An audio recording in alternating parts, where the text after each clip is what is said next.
Você já pensou em empreender? Tem medo? Acha que empreender no Brasil pode ser um pouco mais complicado, mais difícil? Então fica aí que o Café Corporativo de hoje é para você.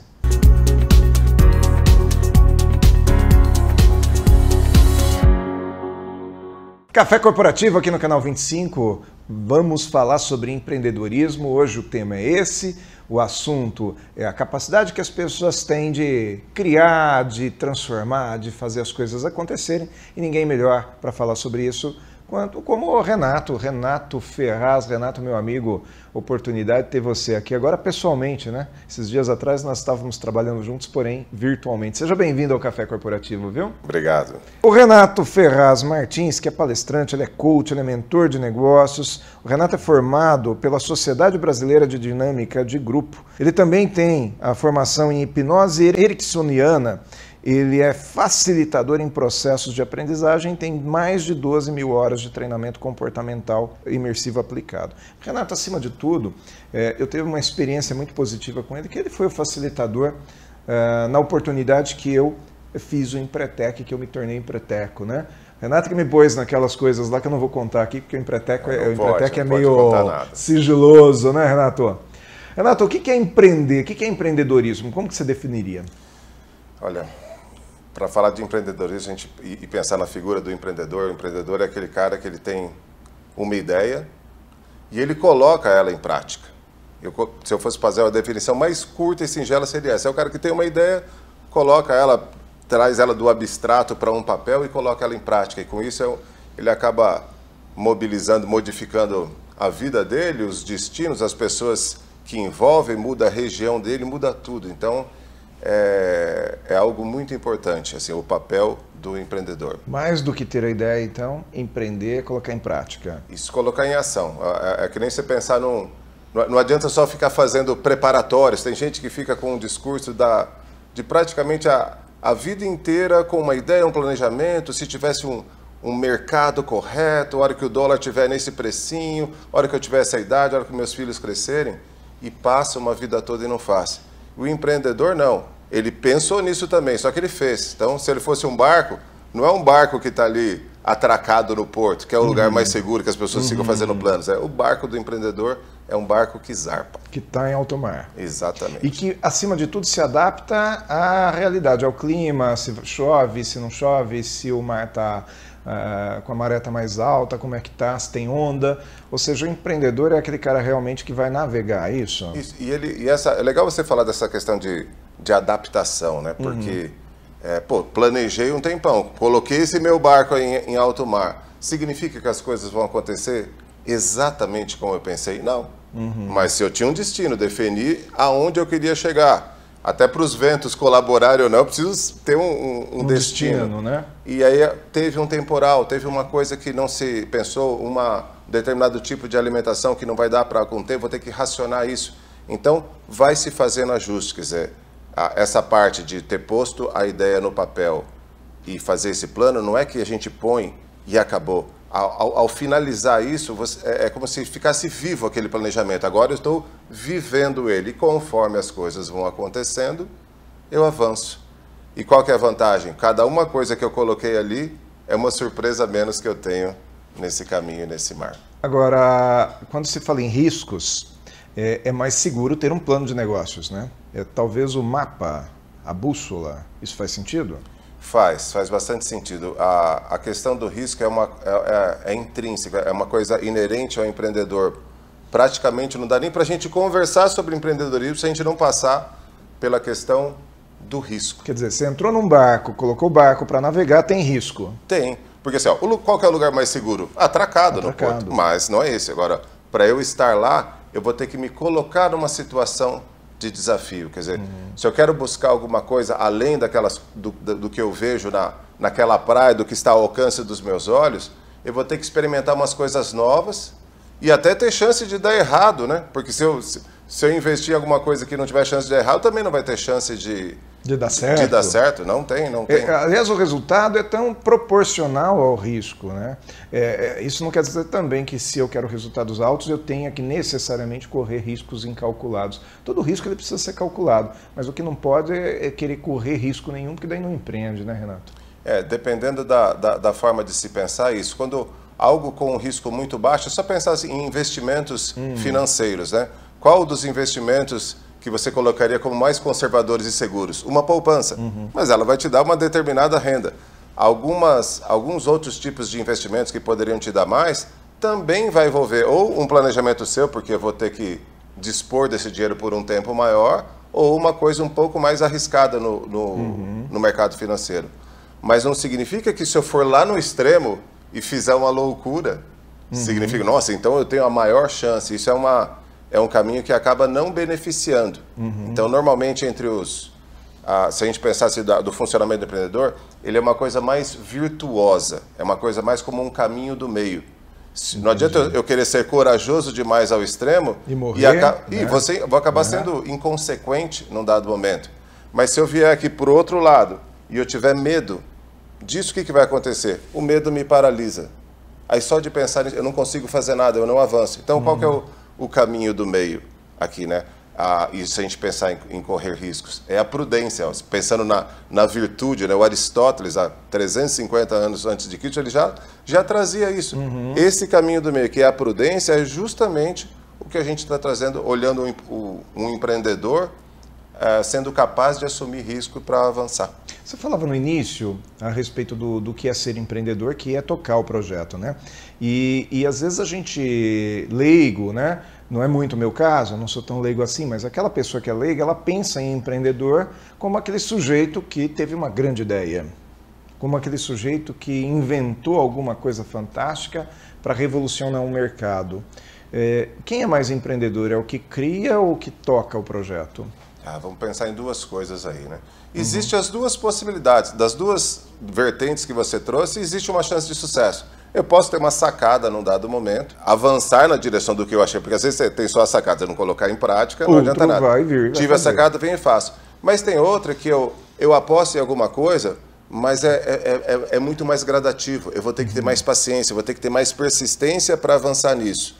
E aí, o que é o mais comum de se encontrar no mercado? A pessoa que acabou vencendo por persistir. Teve a ideia, determinou o que queria lá na frente e é capaz de assumir risco. Mas vai ter muito trabalho até conseguir ter um resultado.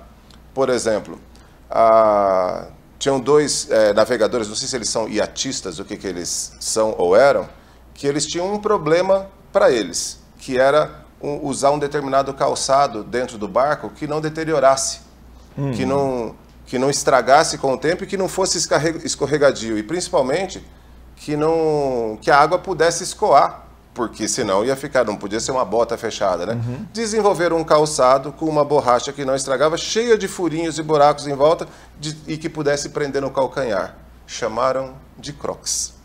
Aí você fala, é uma sacada. Nesse momento eles não estavam nem pensando em empreender dentro dessa área, porque eles estavam resolvendo uma coisa deles. Eles estavam buscando uma solução para eles. Isso, e acabou resolvendo. Podemos olhar essa situação como uma situação de que alguém que teve uma ideia e foi. Mas, para cada uma história dessa, a gente vai achar 10 outras de alguém que pensou e trabalhou e seguiu um caminho muito maior, né, e mais consistente, porque não dá para você esperar ou passar a vida tendo uma sacada. Quantas pessoas, de fato, têm uma sacada para fazer, né? Que artista que pensa em fazer uma música e ela sai completa com uma letra? Às vezes vem um versinho, vem alguma coisa e o cara começa a trabalhar e trabalha até sair. E mais, completo, né, Renato? Quantas músicas maravilhosas que nunca saíram do papel ou que o autor dessa música nunca colocou ao público. Então não adianta você ter uma pérola que não é mostrada, que não é colocada à venda, que não é colocado ao público. É verdade. E isso daí, Aguinaldo, se a gente for pensar, é um problema de muitas pessoas. É até uma das razões para não empreender. Porque se eu tiver que colocar uma ideia disso para alguém, eu vou me expor. Ao fazer isso, eu tenho que me expor. Ao me expor, eu vou ter julgamentos, vou ter uma série de coisas. Aí eu prefiro fazer o quê? guardo isso comigo. Só que com isso também eu me afasto da chance de ter uma satisfação grande de conseguir colocar à prova aquilo, né? Sim. Há alguns anos atrás, eu visitei uma empresa para fazer, era uma minha empresa de software, né? Para eu fazer um orçamento para eles de um software. Ao conversar com aquelas pessoas, Aguinaldo, eu fui na casa da pessoa, porque a empresa ainda não existia. Um pai e um filho me descrevendo a empresa. Você não tem ideia da animação deles e o quanto aquilo estava avançado. Eles tinham até um mascote desenhado, as primeiras ações de marketing, eles tinham tudo que se precisava para a empresa. E eu lembro que eu reparava assim, ao conversar com eles aqui, a mãe fazendo um café para a gente na cozinha, e eu via que ela olhava assim para baixo, é como se eu falei, essa mulher já ouviu essa história muitas vezes. E eu comecei a avançar com eles. Eu falei, há quanto tempo que vocês estão planejando? 6 anos. 6 anos, ninguém consegue avançar. Isso aí está escondido. Isso é quase que, mesmo que eles estavam dividindo comigo naquele momento, mas é quase como ainda guardar a pérola, na né? zona de conforto, porque eu vou ficar com isso no papel, esse sonho todo é bonitinho. Então, esse é um barco que está lá atracado no porto. E, na verdade, faltou o quê? Esse ímpeto, essa motivação para sair do que a gente chama de zona de conforto. A gente volta a falar daqui a pouco, nós vamos fazer um intervalinho, Tá bem. porque no segundo bloco eu quero entrar num outro assunto um pouco mais avançado aqui para o nosso telespectador que busca empreender. Até daqui a pouco.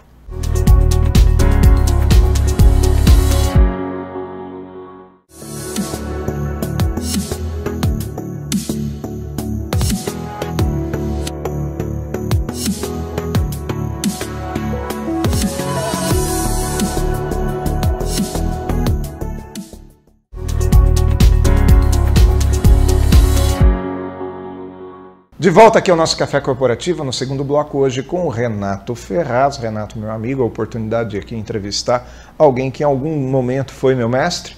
Te agradeço por isso aí, pode ter certeza que fez a diferença. Foram bons momentos. Foram bons momentos e que hoje a gente tem a oportunidade de estar aqui presencialmente entrevistando o Renato aqui no Café Corporativo.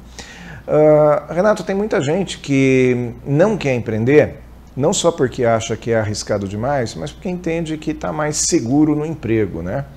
E às vezes, em algumas situações da vida, aquele emprego também não se mostra muito seguro, né? E aí eu sei que você fala muito sobre a teoria das necessidades. Qual é a relação que você vê nisso? Legal, dá para a gente relacionar bastante isso com esse nosso momento atual, né? Pensar em segurança de trabalho e olhar esses últimos meses aí que nós passamos, não temos dúvida.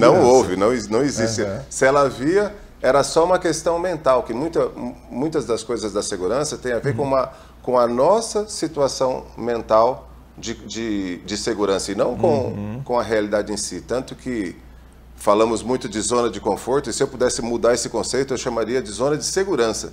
Porque você não fica num emprego, você não fica numa mesma situação, você não fica num casamento de 30 anos, você não fica, às vezes, numa empresa só pagando conta durante 20 anos ou em algo que não te dá satisfação por conforto. E dizer que está confortável ali, né? Você fica porque é seguro. Fala, opa, aqui é seguro. E muitas vezes tão não confortável é que o sujeito passa 30 anos reclamando da vida. Isso.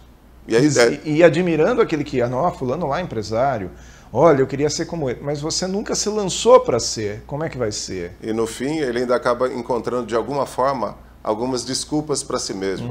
Mas não dava, naquela época não era possível eu isso. Não tive a oportunidade. E se conforta e passa por uma vida sem ter tido uma satisfação, sabe, estourar uma champanhe, fazer uma conquista enorme, não importa se você tem 40, 50, 60 anos, a hora que você faz uma conquista de algo, você fica com 18 automaticamente.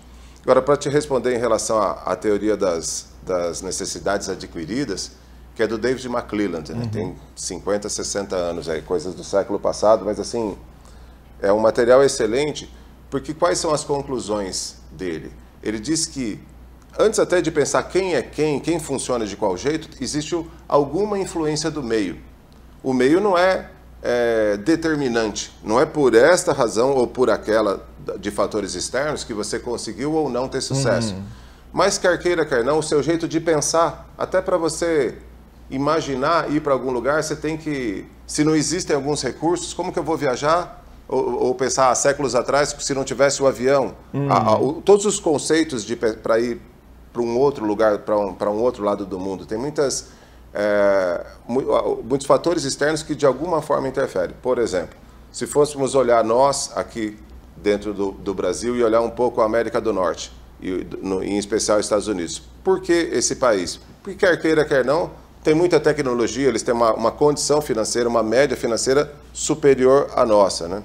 E se você olhar, as histórias deles são todas engrandecendo o país. São todas coisas bonitas. Eles são apaixonados, né? O jeito de ter conquistado a liberdade da Inglaterra. Então, é todo mundo... o cara se sente orgulhoso daquilo, faz parte de algo. Aqui se pode fazer algo. E aí tem um cara chamado, acho que é James Truslow Adams, que em 1931, ele que cunhou, acho que o termo sabe, o sonho americano? Então, as pessoas... Sonho americano. É uma coisa romântica, não é? Nossa, uma terra... de liberdade, onde você pode vir, seja você de que cor, de que gênero, etnia você for, e aqui você pode vencer e dar certo, e somos todos iguais. Até na declaração da independência deles, eles têm esse texto.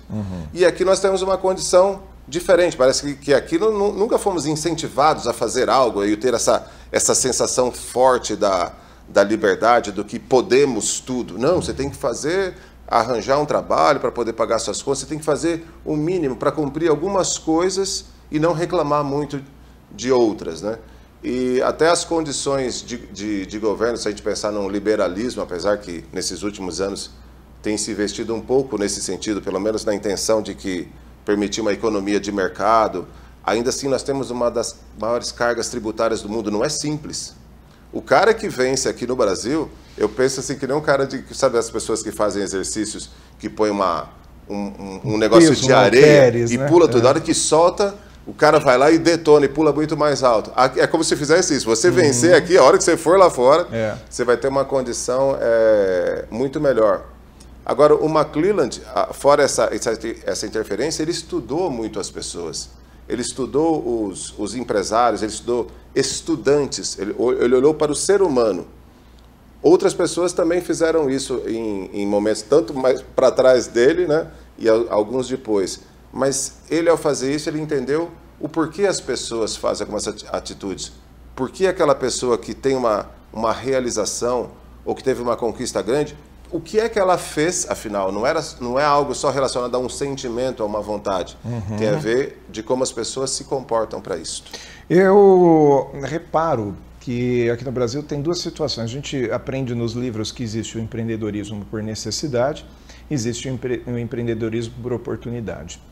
E sempre se ensina que por oportunidade é melhor. Mas eu percebo que aqui no Brasil a gente distorce um pouco isso.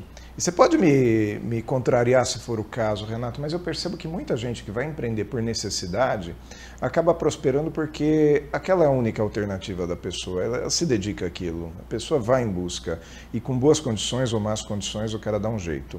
E outros que eu vejo investindo e empreendendo por oportunidade, o sujeito vê a oportunidade, mas ele tem lá um empreguinho dele, o cargo público dele, o concurso, ou até mesmo uma outra coisa que dá renda, então ele fala, vou colocar isso como meu segundo negócio. E toda vez que você coloca algo como segundo negócio, a sensação que eu tenho é que o sujeito não tem uma mentalidade de investir naquilo do tipo, é meu segundo negócio.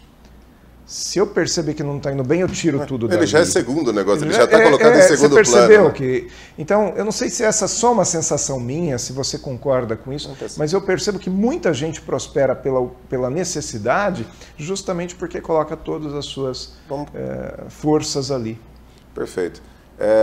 Vamos costurar um pouco. Você abriu bastante coisas aí para que a gente possa costurar e analisar.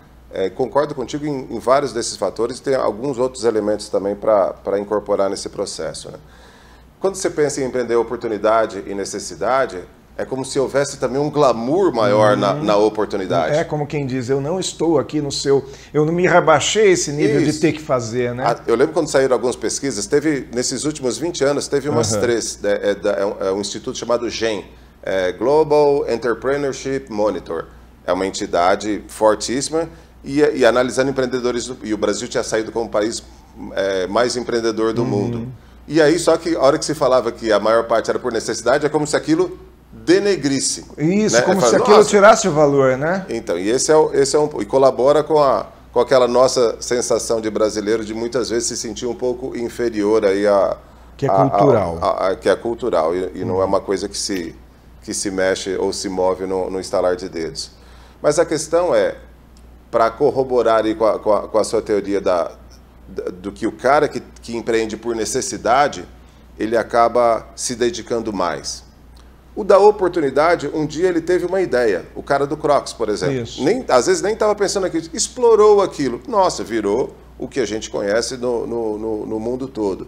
Mas o cara que empreende por necessidade, ele chega num ponto onde ele não tem outro recurso, ele não tem outra saída. É como alguém que atravessa uma ponte e explode a ponte atrás de si. Não é mais um plano B. Eu não tenho, mas se não der certo eu volto para lá. Não. Vai ter que dar certo. Porque agora vai ter que dar. Isso era o que eu tinha. E isso dá para fazer tanto quando você não tem dinheiro, mas se eu pensar, olha, vou falar de um dos caras mais conhecidos do mundo aí. Se você pensar o início do Walt Disney, que ele era uma pessoa de recursos, não é alguém que tinha alguns filhos para alimentar e acabou o último dinheiro e aí teve que fazer algum negócio. Não é essa a linha dele. Mas quando ele tinha uma ideia, que era que ele queria fazer o desenho da Branca de Neve, ele pegou todo o dinheiro que ele tinha. Ele pegou todo o dinheiro que ele podia emprestar de todas as pessoas da família e de todas as instituições e foi para frente. Esse é um cara que também, por acreditar em algo, ele zerou todos os recursos que ele tinha. Esse cara explodiu a ponte atrás dele também. Não é porque ele tinha um mar para sair nadando de braçada para fazer. Então, assim, existe um valor nas duas coisas, mas o fato de você explodir a ponte atrás faz o quê? Que você coloque, a gente fala assim do afeto, eu coloco todo o meu afeto nisto que eu vou fazer. Ou eu faço isso porque a minha ideia tá tilintando tão forte na minha cabeça, ou porque eu preciso fazer isso, e nas duas chances. Renato, a gente vai para mais um intervalo aqui, eu volto no próximo bloco para me despedir de você e para a gente encerrar o nosso programa, tá bom? Até daqui a pouco no Mais Cafeína.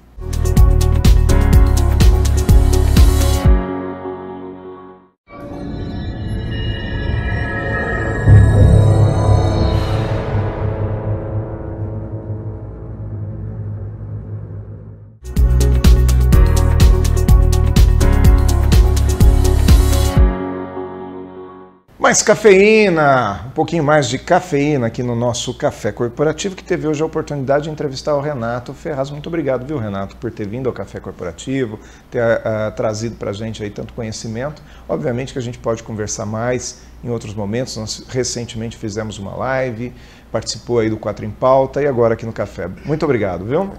Olha, eu que agradeço. Engraçado, eu te encontrei hoje pessoalmente depois de alguns anos, mas por termos convivido ou via uma live ou via o programa 4 em Pauta, parece que a gente tem conversado muito nesses últimos tempos. Pois é, não é verdade. E hoje passou rápido demais.